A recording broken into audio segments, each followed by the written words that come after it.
A while back I did a ranking of Peter Hamill's live albums, and I'm going to supplement that today with a review of the recently released, deep breath here for an awkward title, Been Alone So Long, The Naked Songs Tour Bremen 1985, which contains so much information in the title that I don't really think I need to add any other context, except to say that while it was released on the German MIG label, it does have liner notes by Hammill, and so appears to be released with his participation. Now, 1985 is the period in between the end of the K group period and the release of the album Skin. During this period, Hammill was starting to solidify the style of performance that he would become known for ever since, the combination of skeletal arrangements with great intensity of feeling and dynamics and a very, very loose, spontaneously interpretive approach to the songs themselves. I was a bit skeptical of this album going into it because there is such a wealth of live material already available from Hammill, much of which does tend to cover a lot of the same songs over and over. But, if you have any interest in live Hammill, this is a good investment.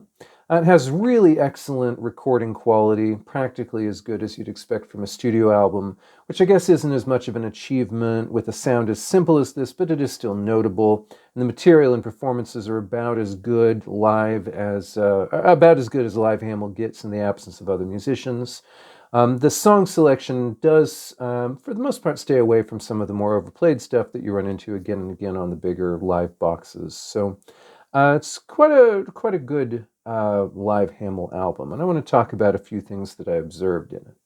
During this period, you can really hear him start to develop his habit of being free with the vocal melodies for songs, but there's a good balance here where you have some variation, some spontaneity, but the material remains recognizable. This clip from Just Good Friends is a good example. You used to say, I love you. You used to say, you make me feel alive and young.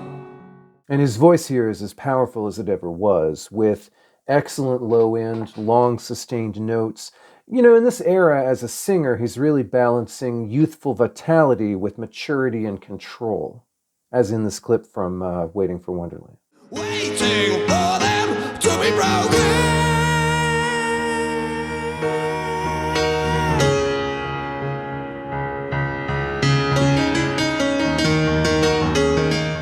And I believe this is all from one night, although I'm not 100% sure about that. Burning Shed hasn't shipped my copy of it yet, so this review is based on listening to the digital copy online. But there are several places where you can hear minor mistakes, which I actually enjoy. That gives the performance a sense of authenticity. It lets you hear Hammill feel things out in real time, and his style is such that some of the accidental dissonances add color and flavor. We come no closer than as dancers. Your eyes are stranger, presence danger. Won't look me in the face and yet you kiss and make up the answer to all the questions. And one of the things that's most striking about this performance is how dynamically he's using piano here, the way the vocal dynamics and the piano dynamics either work in sync or play off each other, as in this section of Labor of Love where he contrasts the big, loud bass piano notes with a whispered vocal.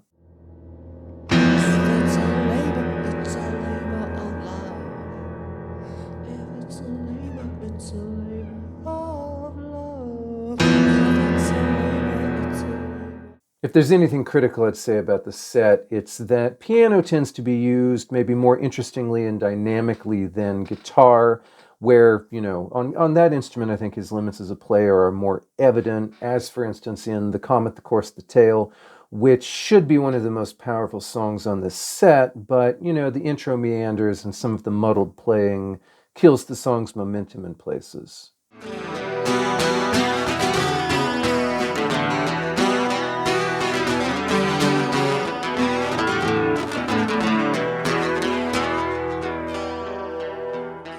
The acoustic playing here works the best when it's the most delicate, as in the closing Been Alone So Long, which might actually be my favorite recording now of this song that I've heard, at least. It's lovely and delicate, and it makes very expressive use of simple chord strumming. And I'm especially impressed with the dynamic arc of the second verse. the way that it ebbs and flows in intensity in a very loose but controlled way, if that's not oxymoronic, really matches and maps onto the feeling of the lyric in about as well a way as he ever did. How to help if she's uptight, and when to run and when to fight. How to make her stay the night there. Now, relative to the ranking, I would put this below Room Temperature. It doesn't really have the same burning intensity as that album. And the sonic variety of Stuart Gordon's violin is missed a bit. It doesn't have the power of the K group material, but in terms of his more stripped down skeletal solo stuff, this is about as good as it gets. It's quite recommended if you're a Hamill fan who's on the fence about checking it out. Thanks for listening, and I'll see everyone in a week.